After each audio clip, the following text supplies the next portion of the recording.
संसार में यदि कोई आपके साथ गलत करे तो आप उसको बख्शते नहीं, जीवन निकल जाता है, मृत्यु को प्राप्त हो जाते हो, फिर भी आप उसको क्षमा नहीं करते। लेकिन यहां पर लिखा गया है कि आपने चाहे कितने भी बड़े पाप किए हों, आप भागवत जी की शरण में आ जाओ, पर इस संकल्प से आओ कि पुनः ऐसा नहीं करेंगे। इस संकल्प के साथ कथा में आओ। अच्छा, यह भी एक ही बार चलेगा, बहुत ध्यान से सुनिएगा। यह भी केवल एक बार ही चल सकता है कि आपसे कोई पाप हो गए और अनेक पाप हुए, उसके बाद आप कथा में आए, तो कथा में आकर के आप संकल्पित हो जाओ कि अब आज के बाद ऐसा नहीं करेंगे, और आप कथा सुनो, कथा श्रवण करके जीवन में उतारना प्रारंभ करो।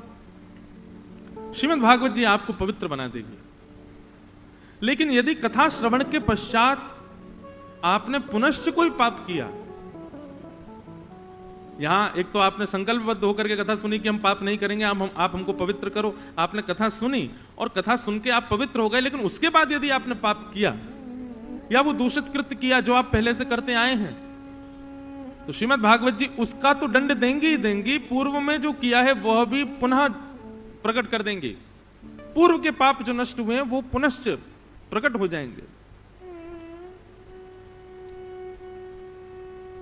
एक बात बहुत ध्यान से सुनिएगा, व्यक्ति जब आध्यात्मिक हो जाता है, व्यक्ति जब भक्ति के पथ का पथिक हो जाता है, इसका मतलब क्या है कि उसके पूर्व के किए गए पाप, या इस जन्म के हों, पूर्व जन्म के हों, पूर्व से पूर्व जन्म के हों, उन सबको समाप्त किया गया है, उन सबको अब कम कर दिया गया है। यहां पर ऐसा समझो कि बहुत विशाल थे, उनको सूक्ष्म कर दिया। पर वही आध्यात्मिक व्यक्ति, वही भक्ति पथिक व्यक्ति यदि पाप के मार्ग पर चला जाए, भक्ति करने के बाद यदि पाप के मार्ग पर जाएगा, तो उसका जो पूर्व का पाप है वो भी दुगुन करके उसको दिया जाएगा। इसलिए वैष्णव को, भक्ति पथिक को बहुत ध्यान पूर्वक चलना चाहिए, उससे कोई पाप बन ना जाए।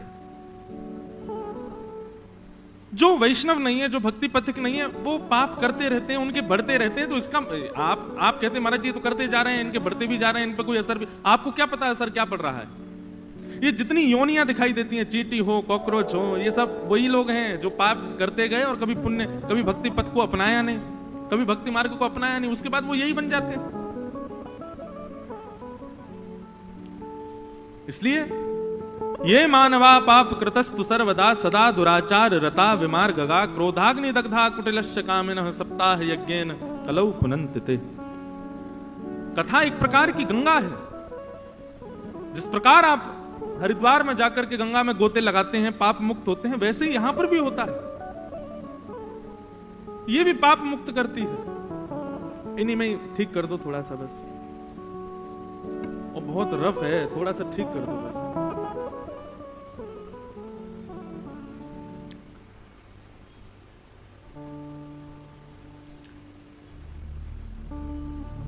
और अंत में आकर के ये बात कही, हमको ना पता है, सुनो, हमको आवाज वहां से आ रही है और इस वजह से हम समझ ही नहीं पा रहे हैं क्या बोल रहे हैं। बस इतना कर दीजिए। अब बिल्कुल ही रफ हो गया, थोड़ा नेक ठीक करो। मेरे को माइक ठीक नहीं हो, घबराहट सी होती है, फिर मैं क्या बोलूं, सब भूल जाता हूं।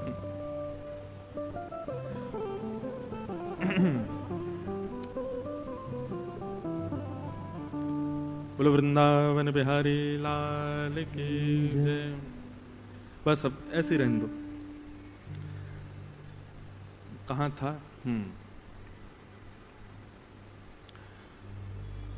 श्रीमद् भागवत ये ठाकुर जी ने कृपा करके हमको प्रदान की है। यहां पर लिखा गया है, ये मानवा पाप कृतस्तु सर्वदा, सारे पाप दुनिया। अच्छा देखिए, पाप कहते किसको हैं? माता पिता जिसकी आज्ञा ना देते हों, गुरुजन जिसकी आज्ञा ना देते हों, हमारे धर्म शास्त्र ग्रंथ जिसकी आज्ञा ना देते हों, उसी को पाप कहते हैं। जिसकी आज्ञा इन तीनों से नहीं है वो सब पाप है। और पाप करने के बाद एक बदलाव आप अपने अंदर देखते हैं कि आप जैसे पहले थे वैसे आगे रहते नहीं है। थोड़ा सा बदलाव आपके स्वभाव में, आपके चिंतन में, आपके व्यवहार में, आपकी बोली चाली में आने लग जाता है। और वो बदलाव कैसा होता है? गलत बदलाव होता है। आप लोग अनुभव करते होंगे, पहले आपके अंदर ज्यादा दया थी, पहले सामान्य से व्यक्ति को देख करके आप भावुक हो जाते थे, पहले आपको आपके अंदर करुणा ज्यादा थी, पहले आपके अंदर प्रेम ज्यादा था। अब धीरे धीरे वो बदलाव होने लगा है। अब दया थोड़ी कम हो गई है, अब करुणा कम हो गई है, अब प्रेम कम हो गया है, चतुराई बढ़ गई है। ये चतुराई बढ़नी लग जाए समझो आपने पाप किया है। पाप के कारण व्यक्ति चतुर बनता है। राक्षस सारे चतुर थे, क्यों? और भक्त सारे सीधे। सबरी को देखो, कितनी सीधी। ध्रुव को देखो, प्रहलाद को देखो। जब हम भक्तों के बारे में सुनते हैं तो एक अलग सी शीतलता का अनुभव होता है, और जब हम राक्षसों के बारे में सुनते हैं तो चतुराई दिखाई देती है। वो कितने चतुर हैं, वो कितना बुद्धि का प्रयोग करते हैं। ये बात सदैव याद रखना, भक्त में और सामान्य मानव में ये अंतर होगा। भक्त सदैव हृदय से विचार करता है, और मानव जो होता है, चतुर व्यक्ति जो होता है, वो बुद्धि से विचार करता है, बुद्धि से विचार करता है।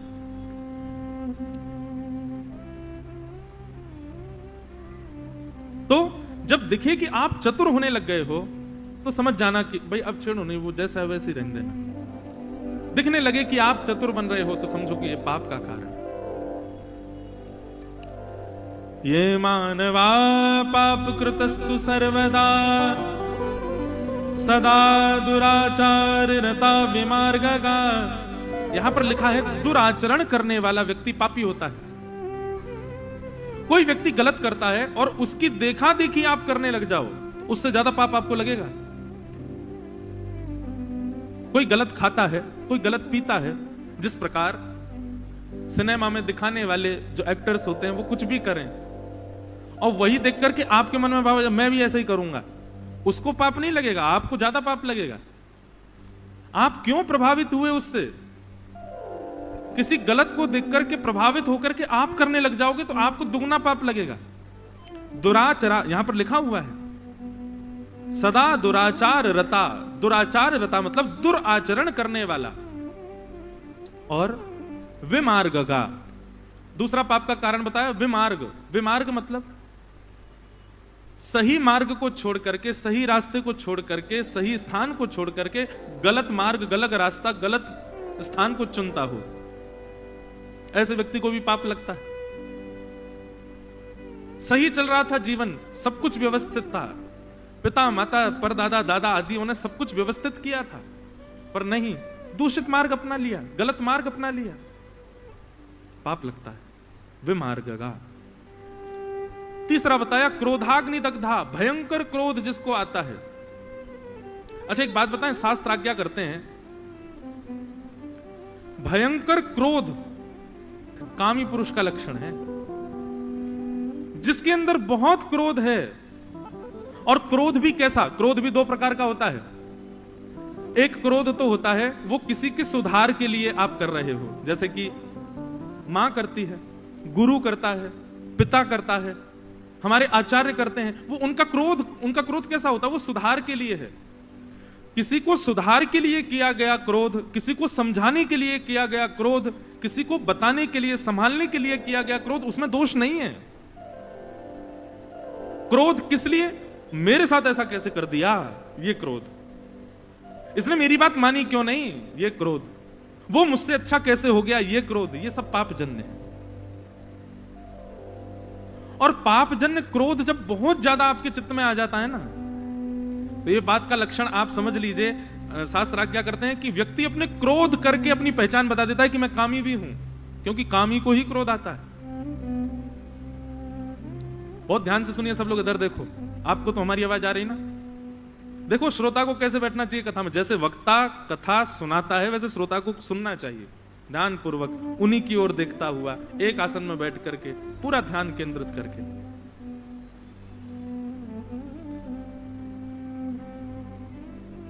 कामी व्यक्ति है तो निश्चित है क्रोध ही जरूर होगा। और यदि क्रोध का दर्शन करा रहा है तो क्षमा कीजिएगा, किसी विद्वान पुरुष के सामने अगर आप क्रोध करते हैं ना, तो वो व्यक्ति समझ जाता है कि निश्चित कामी भी है। और जब आपका काम दिखता है तो काम का स्रोत है लोभ, इसका मतलब आप लोभी भी हो।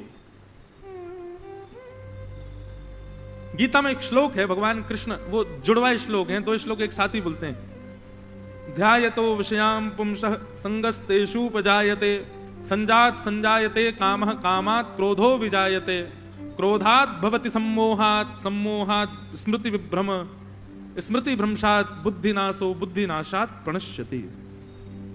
बहुत ध्यान से सुनिएगा। अर्जुन कहता है मानव का पतन कब होता है गोविंद? तो भगवान कहते हैं, अर्जुन ध्यान से सुनना, मानव का पतन होना प्रारंभ होता है ध्यायतो विषयाम पुंसः, जब वो विषय का बहुत ध्यान करने लग जाता है, उसी समय उसका पतन होना प्रारंभ हो जाता है। ये एक डायग्राम है, इसको कभी बनाइएगा अपने घर पर। ये श्लोक, सबसे पहले ध्यायतो विषयाम पुंसः, व्यक्ति विषय का ध्यान करता है। एक बार करेगा बच जाएगा, 2 बार करेगा बचने के चांसेस थोड़े कम होंगे, लेकिन तीसरी बार जब उसने विषय का ध्यान किया तो फिर उसको कोई नहीं बचा सकता। विषय का ध्यान करने से क्या होता है? अब विषय को आप कैसे लोगे? व्यासपीठ से तो मैं बस इतना ही कह सकूं, विषय मतलब कोई भोग भोगने का चिंतन करना। किया नहीं है आपने, भोग भोगा नहीं है, केवल आपने सोच लिया कि मुझे ये भोगना है, मुझे ये करना है। एक बार सोचा बच जाओगे, दूसरी बार सोचा चांस कम होंगे, तीसरी बार सोचा, तीसरी बार सोचने के बाद आप क्या करोगे? तो भगवान कहते हैं संगस्तेषु उपजायते, विषय का ध्यान करने के बाद दूसरे साइकिल बनेगी एक पूरी। दूसरी चीज आप क्या करोगे? उस विषय को भोगने के यत्न बनाओगे, योजनाएं बनाओगे। संगस्तेषु उपजायते,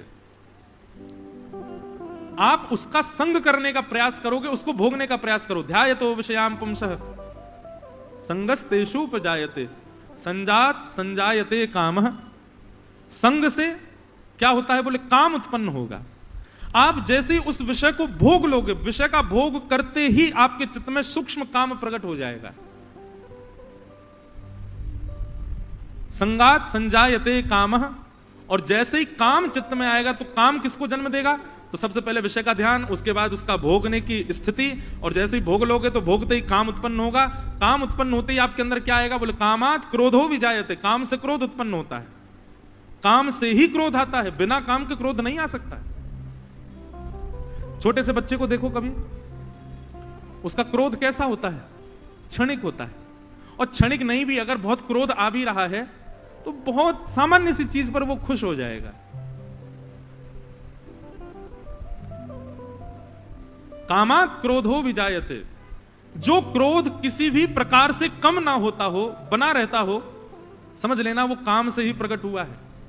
कामात् क्रोधो विजायते, और क्रोधात् भवति सम्मोह, क्रोध के बाद क्या आएगा? बोले सम्मोह, आपका मोह प्रकट हो जाएगा किसी के प्रति। मोह कैसा? अगर वो वस्तु आपके पास नहीं तो आप जीवित ही नहीं रह सकते, ऐसी स्थिति हो जाएगी। सम्मोह, क्रोध से मोह जन्म ले। ठाकुर जी से इतना तो प्रेत को भी बाध्य होना पड़ेगा आपको ठाकुर जी से मिलवाने के लिए। तो यदि कभी प्रेत मिल जाए तो विचलित मत होना, दुखी मत होना। ठाकुर जी सब जगह इच्छा एक ही है ना, भगवत प्राप्ति। देखो प्रेत दिखने पर भय कब लगता है? प्रेत क्या, कई बार तो मानवों से भय लग जाता है। जब संसारी इच्छाओं से युक्त व्यक्ति होता है वो भयभीत ही रहता है, पर भगवत प्राप्ति की भावना जिसके चित्त में होती है ना, वो भयभीत नहीं होता है, उसके चित्त में ज्यादा भय नहीं होता है, वो सदा प्रसन्न रहता है, क्योंकि उसके मन में एक ही कामना है, एक ही भावना है। हे मनमोहन तुझे रिझाऊं, चाहे गुरु कृपा से रिझाऊं, चाहे भगवत कृपा से रिझाऊं, चाहे सेवा करके रिझाऊं, चाहे तप करके रिझाऊं, चाहे व्रत करके रिझाऊं, उसकी एक ही कामना है कि मैं श्याम सुंदर को रिझाऊं बस। मनमोहन तुझे रिझाऊं, वो तो है नित नए लाड़ लड़ाऊं, बसा कर मैं लड़ाऊं, तो है नित नए लाड़ कैसे बसा कर नैनन में, छिपा कर नैनन में, बसा कर नैनन में, छिपा कर नैनन में, बसा कर नैनन में, छिपा कर नैनन में, बसा कर नैनन में, छिपा कर नैनन। श्री राधा रमण लाल की।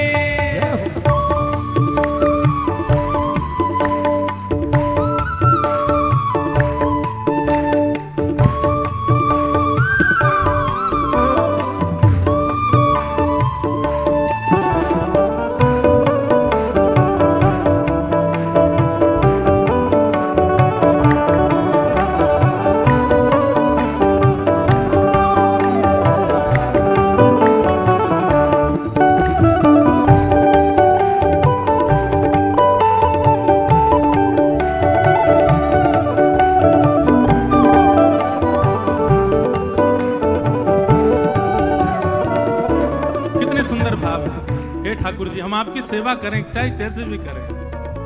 गीत बन जाऊं तेरी बांसुरी के स्वर का, इठलाती बैल खाती पतली कमर का।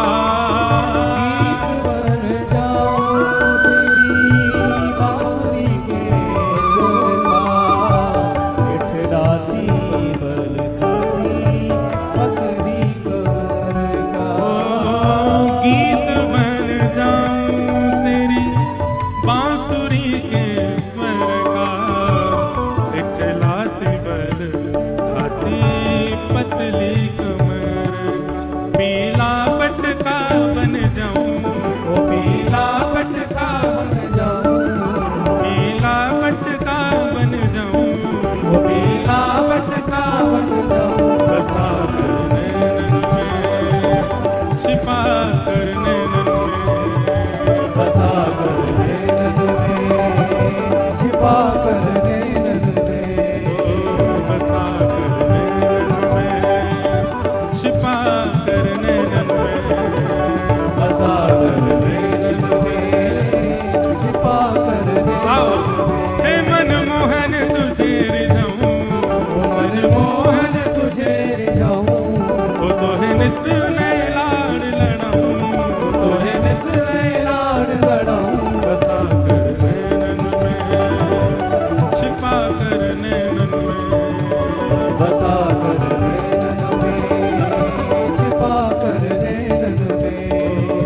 बसा कर नैनन में, छिपा कर नैनन में। बसा कर नैनन में, छिपा कर नैनन। बोलो वृंदावन बिहारी लाल की।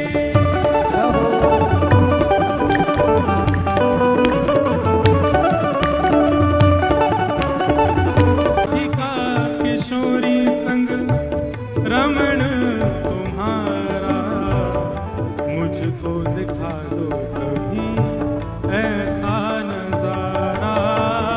राधिका किशोरी संग रमण तिहारा, मुझको दिखा दो कभी ऐसा नजारा। हे श्याम सुंदर, हमारी कोई और इच्छा नहीं है, बस एक ही इच्छा है कि आप श्यामाजू के साथ एक बार युगल रूप में हमको दर्शन दे दो। बस एक बार श्यामाजू के साथ आप हमको दिख जाओ, एक क्षण के लिए दिख जाओ बस। इसके अतिरिक्त हमारी और कोई कामना नहीं है। राधिका किशोरी संग रमण तुम्हारा, मुझको दिखा दो कभी ऐसा नजारा। राधिका किशोरी संग रमण तिहारा, मुझको दिखा दो कभी ऐसा।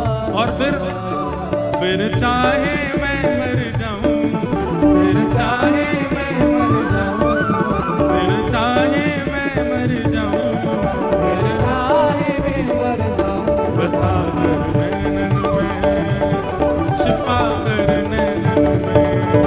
बसा कर नैनन में, छिपा कर नैनन में। ओ बसा कर नैनन में, छिपा कर नैनन में।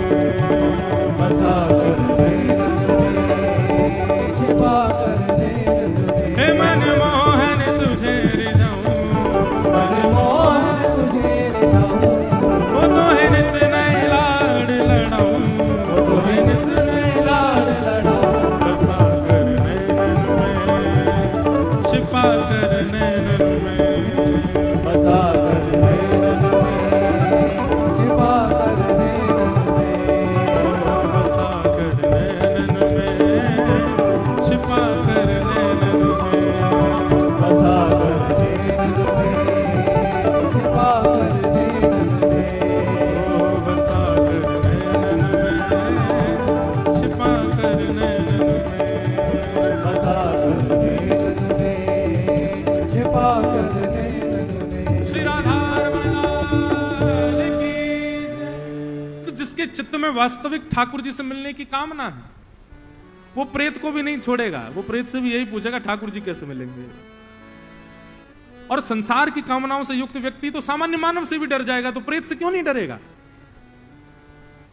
हमारे महाराष्ट्र के श्री नामदेव जी महाराज, उनके सामने भी प्रेत आया था और प्रेत बार बार रूप बदलने लगा।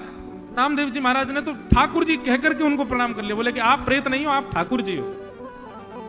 प्रेत में से पंडरीनाथ भगवान प्रकट हो गए और प्रकट होकर बोले, भले आदमी, प्रेत में भी मुझको देख रहा है तू? नामदेव जी कहते हैं, आप प्रेत में नहीं हो, आप प्रेत में भी तो विराजमान हो, आप सब जगह विराजमान हो नाथ। और मुझे तो ऐसा लगा इतने सारे रूप बदलने की और इतने बड़े छोटे होने की सामर्थ्य ये तो हमारे ठाकुर जी में, प्रेत में थोड़ा ही है। व्यक्ति के पास जो भी सामर्थ्य है वो सामर्थ्य तो ठाकुर जी से ही है ना। तो प्रेत के पास भी जो सामर्थ्य है अंतर ध्यान होने की, बड़ा हो जाने की, छोटे हो जाने की, ये भी ठाकुर जी की है। ऐसी भावना। तो धुंधुकारी प्रेत बन गया और प्रेत जैसे ही बना महाराज गोकर्ण जी महाराज सोचने लगे अब इसको कैसे मुक्त किया जाए प्रेत योनि से। तब सूर्य नारायण से प्रार्थना की। तब सूर्य नारायण ने उनको आज्ञा की कि आप श्रीमद् भागवत की कथा करो, क्योंकि गया श्राद्ध के बाद, पिंडदान आदि करने के बाद, अन्य अन्य साधन करने के बाद भी जो प्रेत योनि से मुक्त नहीं होता, ऐसे भयावह है प्रेत योनि में ग्रसित व्यक्ति भी भागवत की कथा से मुक्त हो जाता है। हमें आपको नहीं पता, पर इस क्षेत्र में कथा हो रही है, यहां ना जाने कितनी दिव्य चेतनाएं घूम रही होंगी और वो दिव्य चेतनाएं यहां कथा सुनकर के यहां से मुक्त होती होंगी। और केवल इतना ही नहीं, आप लोग यहां से कथा सुनकर के जाते हैं, कथा आपके चित्त में, मस्तिष्क में, मन में, आपके तन पर वो कथा भी रमी हुई है। जैसे ही आप बाहर निकलते हैं तो वायु आपका स्पर्श करती है, वो वायु में भी कोई कोई छोटे छोटे अणु, छोटे छोटे जीव होंगे जो प्रेत योनि में बंधे, वो सब मुक्त हो जाते हैं। एक कथा एक नगर में होती है, कम से कम करोड़ों का उद्धार होता है एक कथा से। ऐसी श्रीमद् भागवत की कथा है। सोचो, आपका स्पर्श करने मात्र से वायु में विद्यमान प्रेतात्मा मुक्त हो जाएगी। आप लोग तो यहां बैठ के कथा सुन रहे हो, आप तो श्रवण कर रहे हो और उसके बाद जीवन में उतार रहे हो, तो आपका कल्याण नहीं होगा। बहुत बड़े भाग्य की बात है कथा सुनने में मन लगना। सबका नहीं लगता है, पर किसी का लग रहा है तो इस पर बहुत बड़ी कृपा है ठाकुर जी की उसके ऊपर कि भाग्योदयेन बहुजन्म समर्जितेन सत्संगमं च लभते पुरुषो यदा वै अज्ञान हेतु कृत मोह मदान्धकार नाशं विधाय ततोदयते विवेक। इस प्रकार कथा सुनकर के धुंधुकारी अपनी प्रेत योनि से मुक्त हुआ। बोलो भक्तवत्सल भगवान की। भागवत जी के प्रथम स्कंद का प्रथम श्लोक, 3 श्लोकों में मंगलाचरण है, उनको हम प्रणाम करें। सब लोग हाथ जोड़ के वंदन करो। श्रीमद् भागवत के प्रथम स्कंद में हम प्रवेश कर रहे हैं कि जन्माद्यस्य यतोऽन्वयादितरतश्चार्थे सविज्ञस्वराट् तेने ब्रह्म हृदय आदि कवये मुह्यन्ति यत्सूरयः तेजो वारि मृदां यथा विनिमयो यत्र त्रिसर्गो मृषा धाम्ना स्वेन सदा निरस्तकुहकं सत्यं परं धीमहि। श्रीमद् भागवत जी का प्रथम श्लोक। मैं कथाओं में कहा करता हूं भागवत जी का प्रारंभ जन्म शब्द से होता है, हमारा प्रारंभ भी जन्म शब्द से होता है। तो जब जन्म से दोनों का प्रारंभ हुआ तो फिर अंत, इसका मतलब क्या, हमारी डेस्टिनेशन क्या है? हरिम परम, हरि के चरणारविंद, श्री हरि की प्राप्ति, वही हमारी डेस्टिनेशन है। उसी को प्राप्त करने की पूरी योजनाएं बनाइए, जीवन पूरा उसी में ही लगाइए। उसके साथ साथ जीवित रहने के लिए, परिवार संभालने के लिए, संसार में व्यवहार देखने के लिए सब कुछ करो, पर मुख्य मूल उद्देश्य आपका क्या होना चाहिए? हरिम परम, मुझे हरि की प्राप्ति हो, मुझे वो प्राप्त हो, यही आपका मूल उद्देश्य होना चाहिए। ये भागवत जी से सीखा हमने। आप कहेंगे महाराज जी कैसे पता चले कि हरि के चरणारविंद कैसे प्राप्त हो? आओ भागवत जी की शरण में। जब भागवत जी इंडिकेशन दे रही हैं कि हरिम परम के चरणारविंद प्राप्त करने हैं, तो फिर मार्ग भी बताएंगे, आश्वासन भी देंगे, साधन भी बताएंगे, सब कुछ बताएंगे। भागवत जी शरण में तो आओ। हरिम परम, परम हरि के चरणारविंद, वही हमारा डेस्टिनेशन है, वही हमारा गंतव्य है, वही की यात्रा पर हम लोग सब चल रहे हैं। इसलिए भटकिए मत, और यदि भटक गए हैं तो अभी भी समय है, संभल जाइए। आज ही निश्चित कर लीजिए क्या पाना है। हरि के चरणारविंद, श्री हरि को प्राप्त करना है, और जब तक वह प्राप्त नहीं हो जाएंगे तब तक मुझे साधन करते रहने हैं, क्योंकि वो प्राप्त हो जाने के बाद फिर अन्य किसी वस्तु की प्राप्ति की इच्छा चित्त में रहेगी नहीं। और जिस दिन आप इच्छा निवृत्त हो जाओगे, जिस दिन आपके चित्त में कोई प्राप्ति की भावना नहीं होगी, उसी दिन मृत्यु भी आ जाए तो कोई चिंता नहीं। हरिम परम, उनके चरणारविंद। श्रीमद् भागवत के प्रथम श्लोक में बताया गया, द्वितीय श्लोक में विषय, अधिकारी, संबंध और प्रयोजन बताए गए। सबसे पहली बात, भागवत का विषय। 4 बातें बहुत ध्यान से सुनिएगा। भागवत का विषय क्या है? तो धर्म प्रोजित कैतवोत्र परमो निर्मत्सराणां सताम् वैद्यं वास्तवमत्र वस्तु शिवदम् तापत्रयोन्मूलनम् श्रीमद्भागवते महामुनिकृते किं वा परैरीश्वर सद्यो हृद्यवरोध्यते त्रिकृतभिः शुश्रूषुभिः। धर्म किसे कहते हैं?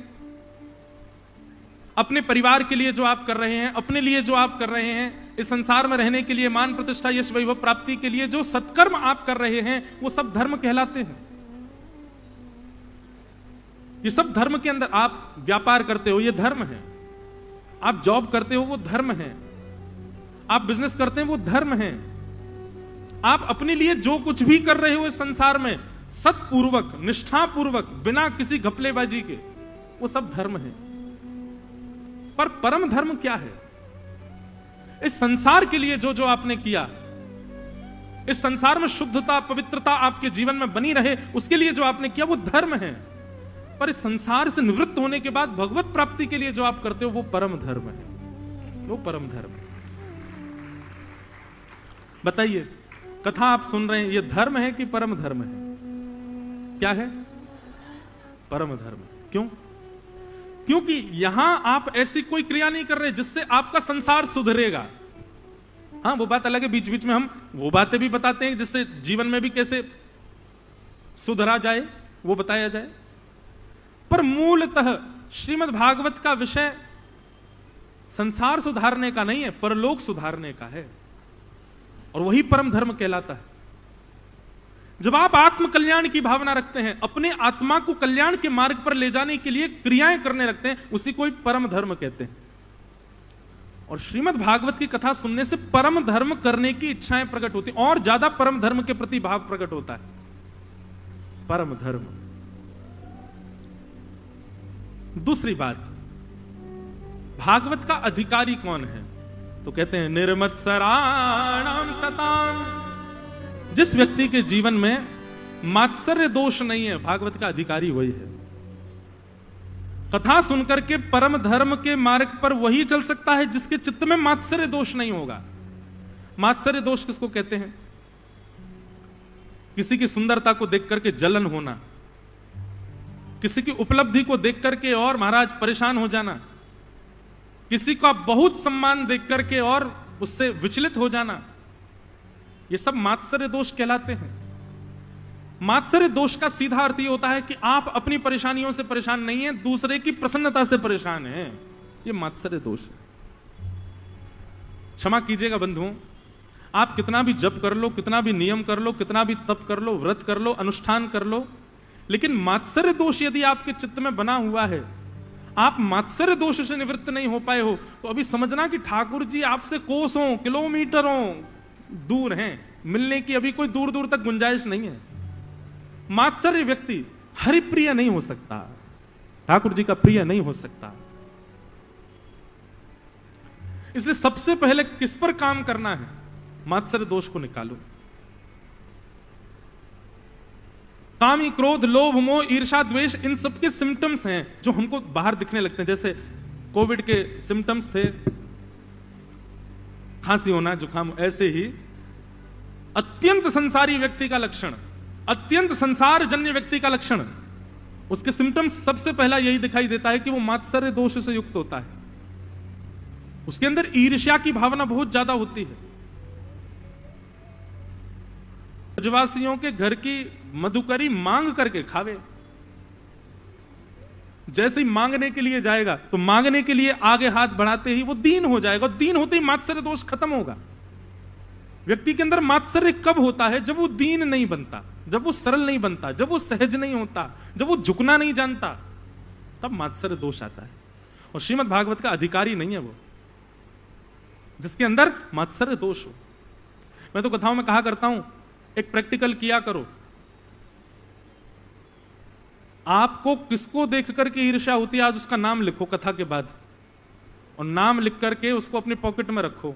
और रोज कथा सुनने आते हैं तो जो जो सामान लेके आते हो, जरूरी पानी की बोतल, छतरी आदि जो भी लेके आते, उसके संग वो पर्चा और लेके आया करो, ईर्ष्या मुझे जिससे उसका नाम संग में लेके आओ। कथा सुनो 7 दिन पूरी, और 7 दिन बाद उसी व्यक्ति से मिलने जाइएगा। यदि वो व्यक्ति पहले से ज्यादा बढ़िया लग रहा हो, आपको उसको देख करके ऐसी भावना आ जाए, बोले देख है तो ये दुष्ट, पर आज अच्छा लग रहा है तो इसके अंदर कमियां, पर ये आज पता नहीं क्यों मुझे प्रिय लग रहा है। अगर ईर्ष्या जिस व्यक्ति के प्रति है वह भी प्रिय लगने लग गया हो, तो समझो आपको कथा ने स्वीकार किया है, उसके प्रति भी दोष भाव नष्ट हो जाए। भैया सब बातों की एक बात, दोष बुद्धि जब तक आपके चित्त में है तब तक यह समझ लीजिए राक्षसत्व है आपके अंदर। आप दोष देखना जानते हैं, सबके अंदर कमियां देखना जानते हैं। देखिए देवताओं में और राक्षसों में अंतर क्या है? देवता उन्हें कहते हैं जो सबके अंदर गुण देखते हैं और खुद में दोष देखते हैं। सबके अंदर गुण का दर्शन कर रहे हैं, खुद में दोष का दर्शन कर रहे हैं। और दैत्य किसको कहते हैं? जो सब में दोष का दर्शन करे और खुद में गुण का दर्शन करे। मैं सबसे ज्यादा गुणवान। रावण को राम जी में भी दोष दिख रहा है, इसलिए तो राक्षस है। इसलिए इस संख्या के लोग जो सब में दोष ही दोष देखते रहते हैं, इसमें ये कमी, इसमें ये कमी। कई बार कई कथा में लोग होते हैं, वो कथा में सुनते हैं तो कथा में वक्ता जब बताते हैं कि ये दुर्गुण है, ऐसा नहीं होना चाहिए, ये दुर्गुण, ये दोष से बचो, तो वो लोग अगल बगल वाले से कहते हैं हमारे घर में एक व्यक्ति, उसके अंदर है ये दोष। अच्छा, तुमने खुद को देखा? दूसरों में क्यों?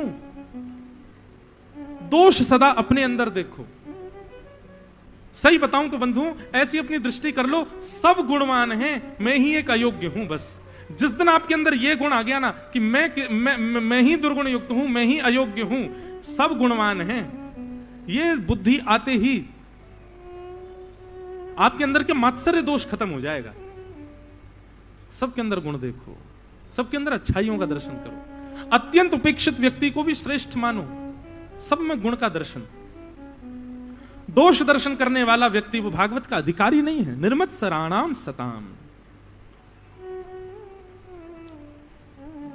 वैद्यम वास्तवमत्र वस्तु शिवदम तापत्रयोन्मूलनम। वैद्यम वास्तवमत्र वस्तु शिवदम।